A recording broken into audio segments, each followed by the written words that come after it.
Grupo Espírita Amadeu Ferretti apresenta o estudo sequencial da obra O Livro dos Espíritos. Muita paz a todos.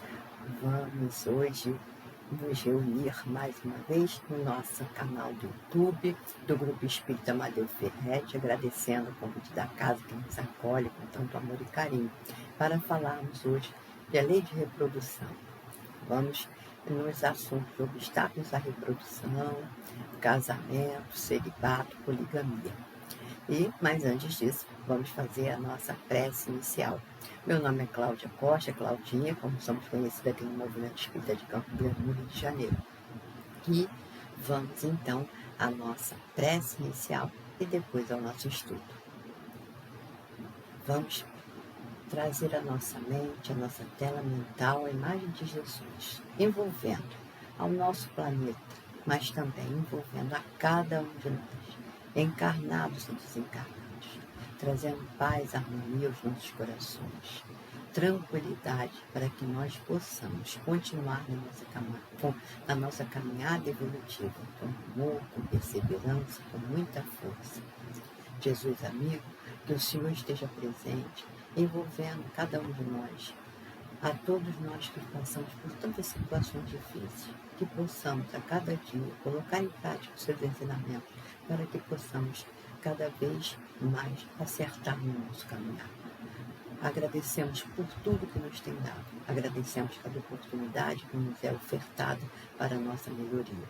Obrigada por tudo, que possamos ter um estudo em paz e harmonia. Graças a Deus. Então, hoje nós vamos falar, dentro da lei de reprodução, vamos falar sobre obstáculos à reprodução, casamento, celibato e poligamia. Dentro da lei de reprodução, que é uma das leis naturais da doutrina espírita, as leis naturais, elas são estudadas na doutrina espírita e estudamos no livro 3º do Livro dos Espíritos, essas leis morais, né? Então, uma das leis, essa lei de reprodução é uma das leis, e que ela é essencial para a continuidade da vida e a evolução dos espíritos. Então, segundo Allan Kardec, essa lei natural ela garante não só a manutenção da existência corporal na Terra, mas também oferece ao ser humano a oportunidade de participar como co-criador do processo reencarnatório, pois, afinal de contas, para nascermos precisamos de um pai e de uma mãe para que nós possamos retornar ao palco da vida. A lei de reprodução, ela é apresentada na doutrina espírita como uma das leis naturais fundamentais para a manutenção da vida na Terra. E no Livro dos Espíritos, nas questões 686 e 701, ela explica que sem a reprodução, o mundo corporal pereceria e não haveria continuidade para o progresso dos seres. Essa lei, ela não se limita apenas à multiplicação dos corpos físicos, mas está intimamente relacionada ao processo de reencarnação, permitindo então que espíritos retornem à vida material para novas experiências e aprendizados. Nós estamos aqui momentaneamente. A nossa verdadeira vida é a vida espiritual, porque nós somos espíritos imortais, né? Criados por Deus, simples e ignorantes, para chegarmos à nossa perfeição como criaturas. E nesse caminhar da nossa perfeição, nós encarnamos em corpos físicos para que nós possamos desenvolver o nosso progresso, a nossa evolução como espíritos que somos. Então, nós estagiamos no mundo físico para que nós possamos aprender a desenvolver moral e intelecto, né? Esse desenvolvimento intelectual e moral, ela vai se dando ao longo das nossas existências corporais e também espirituais. Porém, aqui no planeta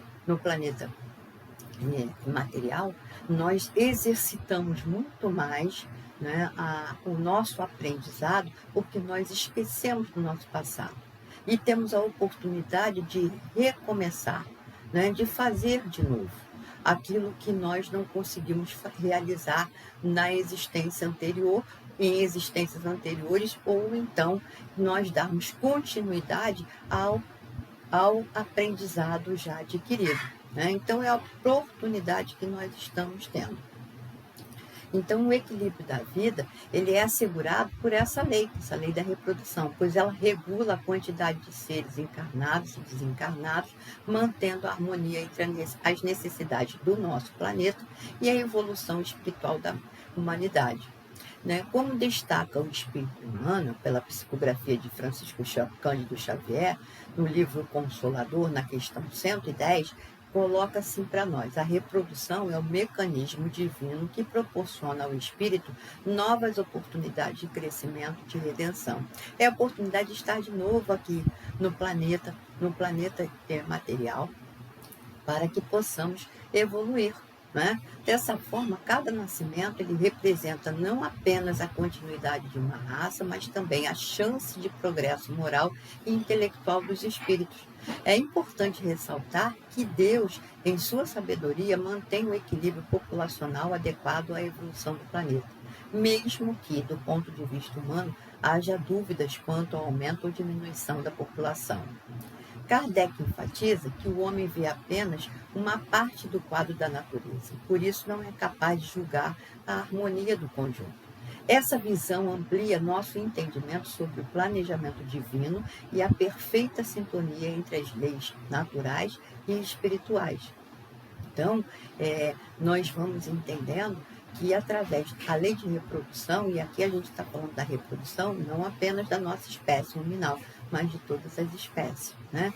Então, é garantida essa reprodução por essa lei divina. A reprodução física, ela garante a continuidade das espécies e a diversidade biológica. Na reencarnação, oferece aos espíritos novas oportunidades de aprendizado e de reparação. Então, é a nossa chance de melhorarmos, é a nossa chance de progredirmos, é a nossa chance de fazer de novo ou de dar continuidade ao aprendizado já alcançado. Equilíbrio ecológico e espiritual. Ajusta a população conforme as necessidades do planeta e dos espíritos reencarnantes.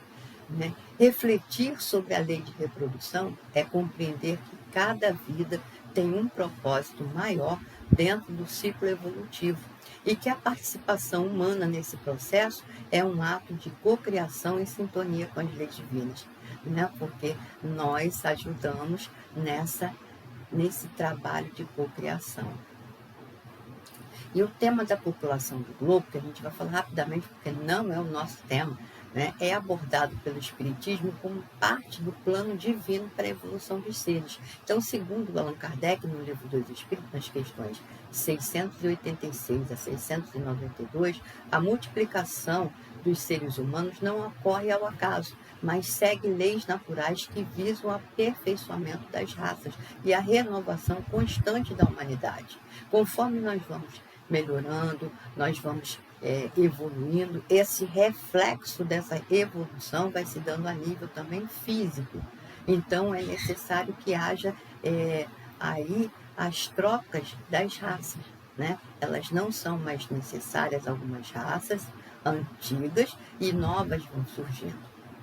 A sucessão das gerações garante que espíritos em diferentes estágios da evolução possam encarnar, promovendo a diversidade moral, intelectual e cultural necessária ao progresso coletivo.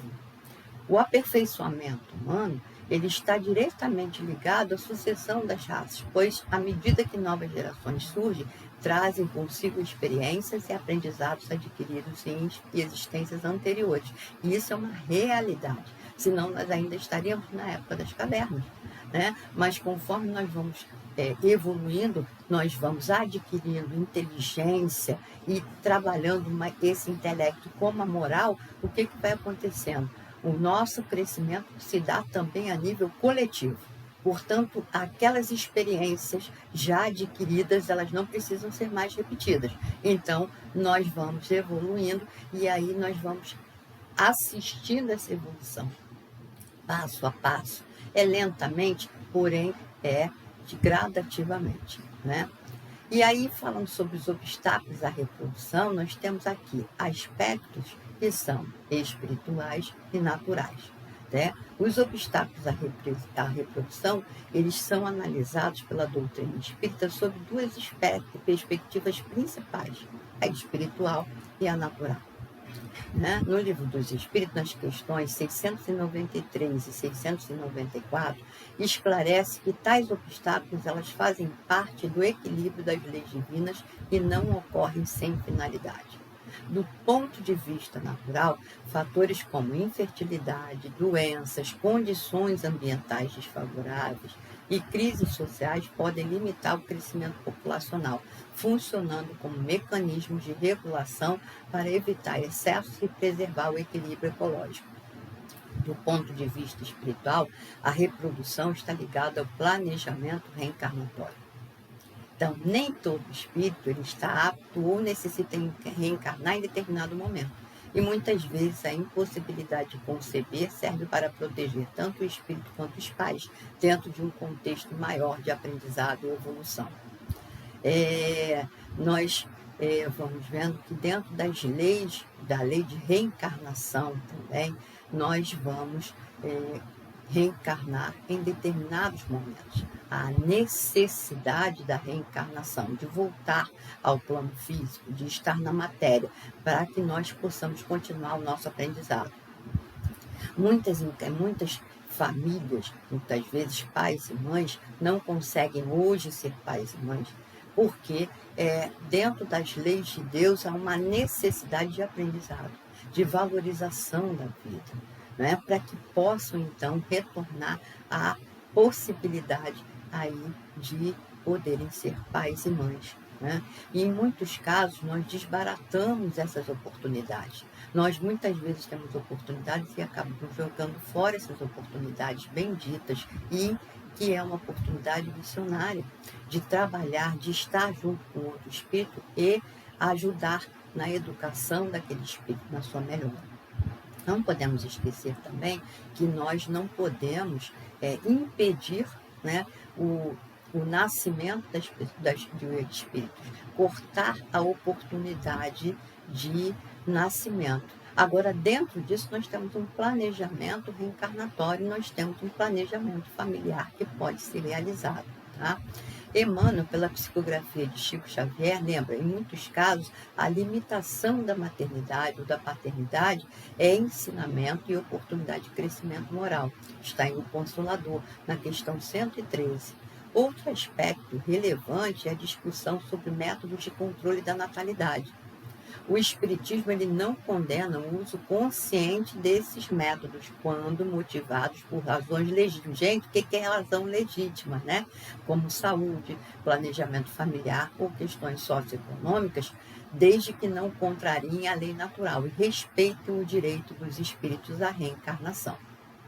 Então, isso deve ser muito bem organizado para que nós não inflijamos as leis de Deus, né, de uma forma desnecessária e que vamos ter que arcar com essas situações mais tarde. Então, nós temos que analisar bastante, né? Quantas pessoas vêm com um projeto de ter 5 filhos e acabam tendo só 2. Mas esses filhos um dia vão vir, né? Se nós nos planejamos para ter esses filhos, muitas vezes nós vamos, então, arcar com criação ou ajudar outras mães num processo para que a gente possa conseguir, né, seguir essas leis de Deus, tá? Então, Kardec destaca que o homem dotado de inteligência pode regular a reprodução sem abusos, agindo como colaborador do equilíbrio natural.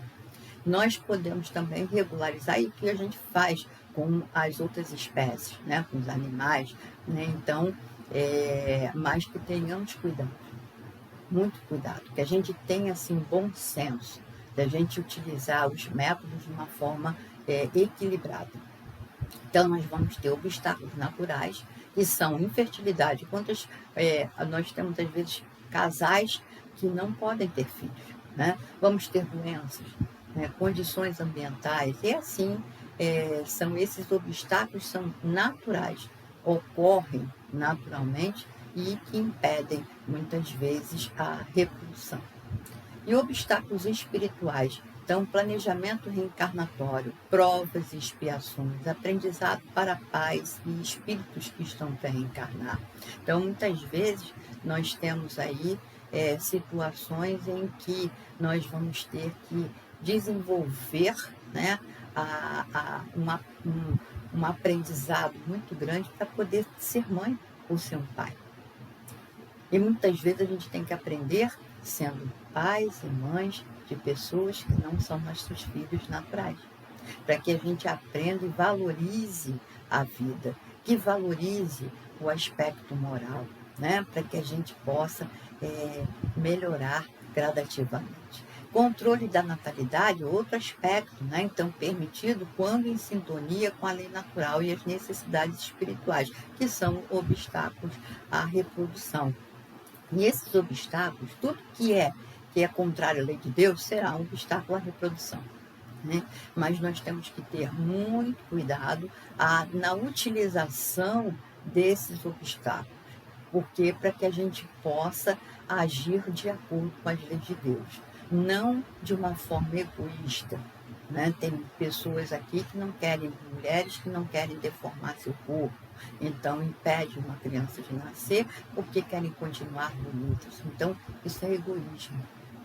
Então, dentro das leis de Deus, nós vamos arcar com esses nossos egoísmos, com as nossas vaidades. Então, nós temos que ter esses cuidados de ver por que nós estamos fazendo isso, né? Existem obstáculos, existem controle de natalidade, mas não está sendo feito de forma egoísta, mas outros estamos fazendo de forma egoísta. Então, que tenhamos esse cuidado, né? Assim, compreender os obstáculos à reprodução é reconhecer que muitas vezes eles têm uma função educativa e protetora, tanto para o espírito quanto para a coletividade, integrando-se ao plano divino de evolução, né? Então, para a gente ter muito esse cuidado, existem pessoas que vão ser pais e mães por criação, mas não porque conseguem ter nos métodos naturais seus filhos. Então, há uma necessidade aí do aprendizado, de uma construção moral naquela pessoa. E aí ela vai aprendendo essa valorização da vida, aprendendo essa missão de ser pai e mãe, e aí muitas vezes ela vai ser pai, mãe de crianças que não são os seus filhos naturais, mas são filhos de criação, então são aprendizados, né? E dentro da lei de Deus, nós vamos aprendendo que nós estamos aqui em constante educação, né? E aí o que é importante nisso tudo é a gente saber, né, entender, né, que nós estamos regidos por leis divinas. E essas leis agem de uma forma imparcial e de uma forma correta, justa. E dentro da justiça de Deus, o que prevalece é a misericórdia, porque é uma justiça de amor. Então, para a gente ter essa certeza. E aí nós vamos falar também sobre casamento, celibato e poligamia, né? E dentro do casamento, né, quando o Espiritismo aborda esse tema, casamento, celibato, poligamia, de forma clara e fundamentada, destacando então o papel dessas escolhas no progresso moral e espiritual da humanidade. Então, segundo Allan Kardec, no Livro dos Espíritos, nas questões 695 a 701, o casamento é uma instituição natural destinada a fortalecer os laços de afeto, responsabilidade e solidariedade entre os seres humanos. Ele permite o desenvolvimento mútuo dos cônjuges e oferece um ambiente propício para a educação dos filhos e o cumprimento das provas reencarnatórias. A gente tem ideia e ter certeza de que o amor é responsável. Então, ter uniões com as pessoas, relacionamentos que são sentimentais e sexuais, tem que vir com muita responsabilidade, porque nós sabemos que dessas uniões, desses relacionamentos, podem ser surgidos famílias, né? Então, filhos que nascem desses relacionamentos. E aí nós temos responsabilidade, e responsabilidade para o resto da nossa vida. Então, nós temos que entender bem isso, para que nós possamos, ao ter um relacionamento com outra pessoa, não acabar incorrendo em atos que são de desarmonia, né? Fazer o outro sofrer sem necessidade, né? Fazer outras pessoas também sofrerem sem necessidade. Então, a gente ter essa noção para que nós possamos entrar numa união de uma forma equilibrada, né? O que que nós estamos nos propondo? Então, o casamento é uma oportunidade de estarmos juntos com outros seres, formar uma família, e uma família já é considerado marido e esposa. Então, aí já é um caminhar para nós de termos esse relacionamento com uma pessoa que é completamente diferente de nós e manter um relacionamento saudável, amoroso, né? Então, e aí vindo filhos, mais a responsabilidade aumenta.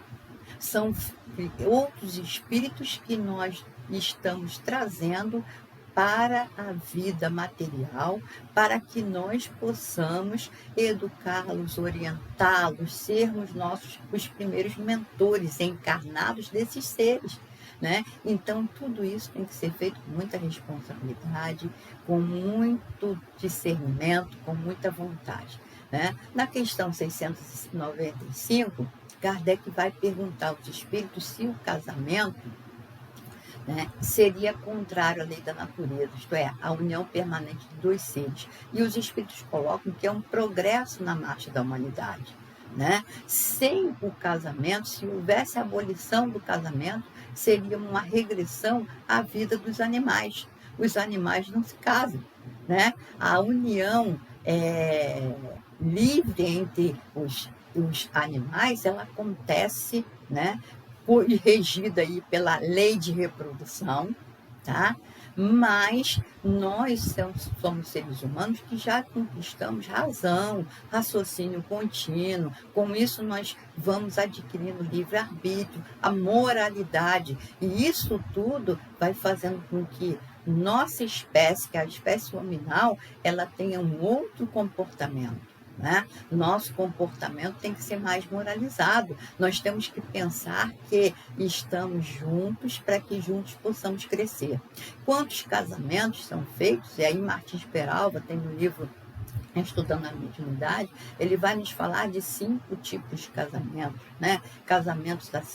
Ele fala de casamentos acidentais, são aqueles casamentos que eles estão muito mais voltados para a materialidade, em que são as aparências, o dinheiro, então a luxúria é que rege. Então são casamentos que muitas vezes não tinham nem que acontecer. E são uniões muitas vezes voltadas não para um casamento, mas são uniões de trabalho, são uniões de amizade, não para um casamento. E nós, muitas vezes, ungidos aqui ao corpo físico, colocamos como se fosse uma união de um casamento. Então, existe o casamento acidental, existe aí o casamento de prova, existe casamento de expiação, em que nós estamos com o outro para reparação de situações que nós não resolvemos, que não conseguimos solucionar num determinado momento e que agora nos é dada a oportunidade, né? A de prova, aquele casamento provacional, é o casamento que, aliás, no momento evolutivo que nós nos encontramos, é muito mais esses casamentos que existem, né? Então, o casamento provacional é aquele em que nós vamos ter dificuldade porque nós temos as nossas dificuldades internas, né? E estaremos com outro ser que também tem as suas dificuldades internas. Então, são casamentos que vão ser forjados, né? Que vai ser fácil, não, vai ser difícil. Não são casamentos difíceis, mas que são casamentos que são de aprendizado para todos nós. E existem casamentos que são aí casamentos de almas afins. Então, são os afinizados, são aqueles em que os espíritos vêm aí motivados para juntos, que são espíritos que já têm aí uma ligação, são espíritos semelhantes e que estão agora voltados para uma união que pode vir a ser muito mais acertada. Existem casamentos transcendentais e esses são os mais difíceis da gente encontrar, né? Porque são aqueles casamentos em que ambos os cônjuges vêm com missões a serem realizadas juntos. E aí a gente tem Allan Kardec com Amélie Poulain, que é um exemplo de um casamento transcendental, dois espíritos missionários com tarefas a serem desenvolvidas, né?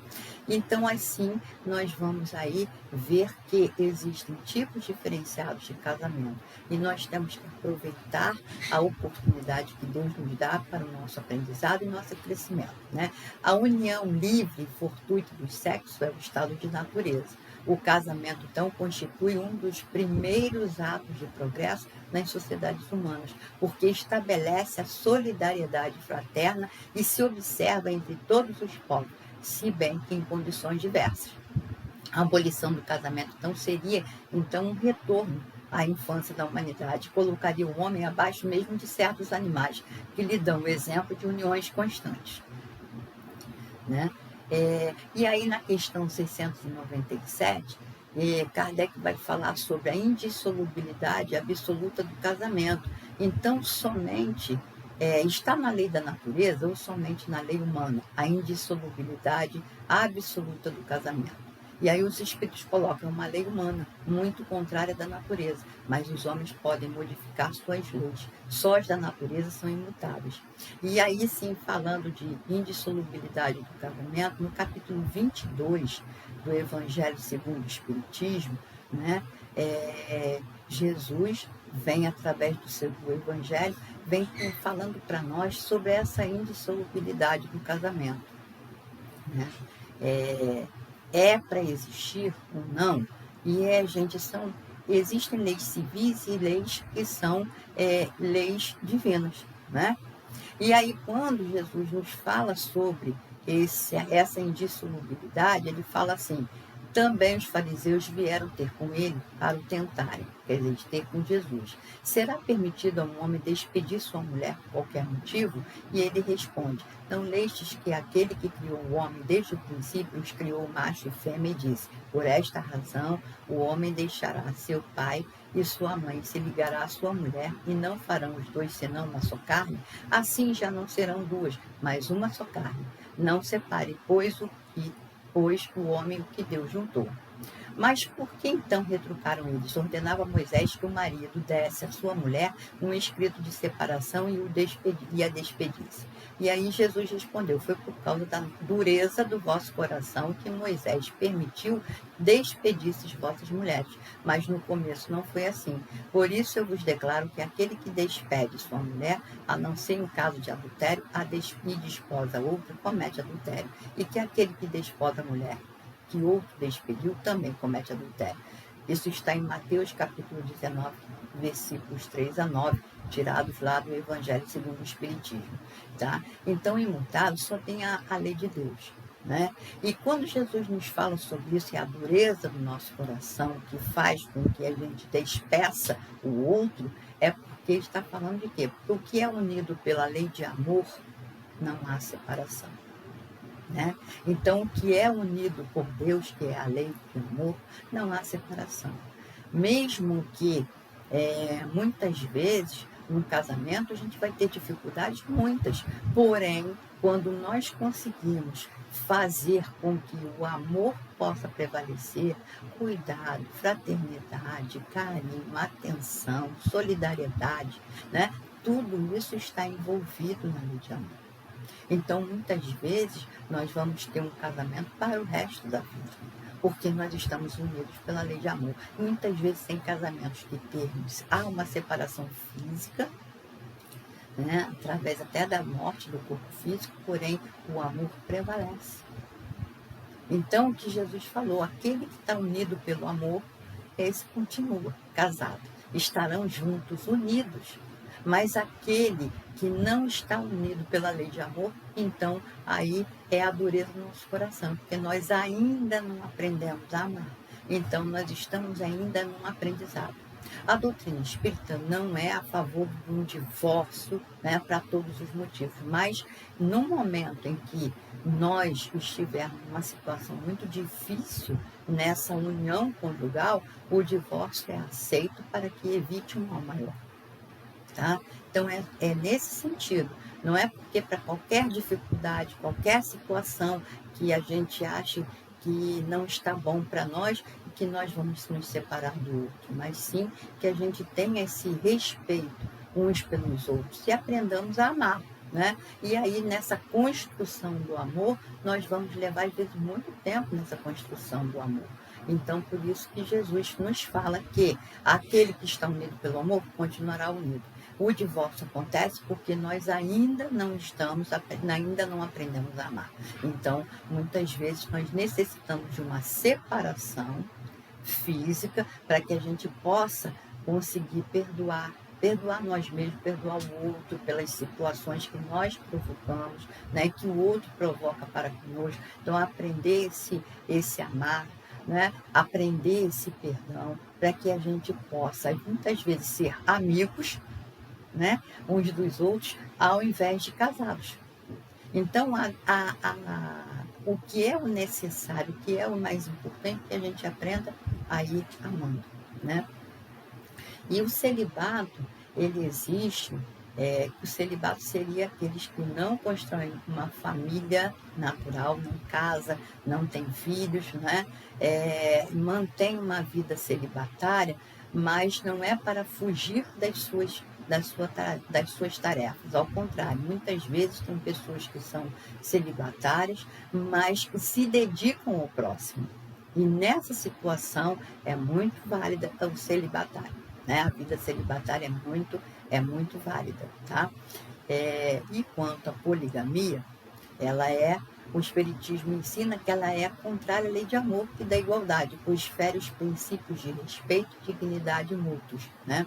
Então, Kardec afirma aí, né, só para a gente relembrar, ele vai colocando para nós, nessa evolução espiritual, que nós caminhamos para relações baseadas na reciprocidade e no compromisso. Então, refletindo os valores da fraternidade universal. E aí, nós vamos, só para entender aqui, casamento é um instrumento de progresso moral, apoio mútuo e educação dos filhos. O celibato, opção válida quando motivada por causas nobres e altruísmo.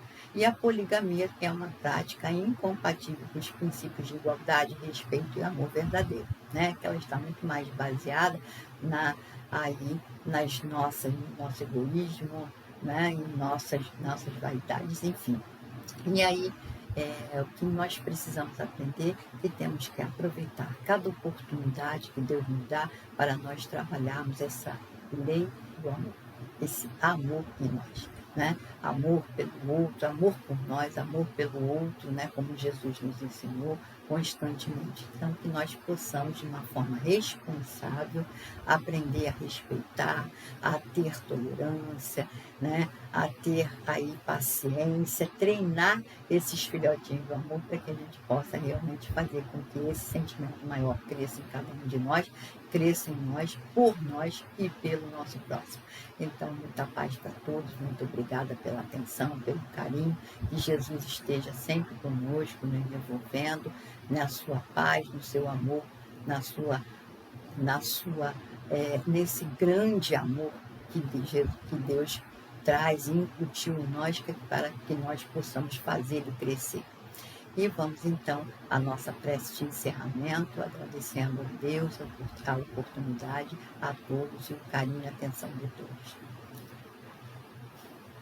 Vamos trazer à nossa mente a imagem de Jesus, envolvendo todos nós. Deus, nosso Pai, Jesus, o nosso irmão maior, espiritualidade boa e amor. Agradecemos essa oportunidade bendita de nosso crescimento. Estarmos aqui encarnados para que nós possamos crescer, evoluir como espíritos que somos, que possamos aproveitar as oportunidades que a vida nos dá para o nosso crescimento. Obrigada, Senhor, por tudo, por cada oportunidade que nos é dada, e que nós possamos aprender a fazer melhor em toda a nossa vida. E assim, Senhor, nós te agradecemos por tudo, permaneça conosco hoje e sempre, graças a Deus. Muita paz a todos e fiquemos sempre com Jesus.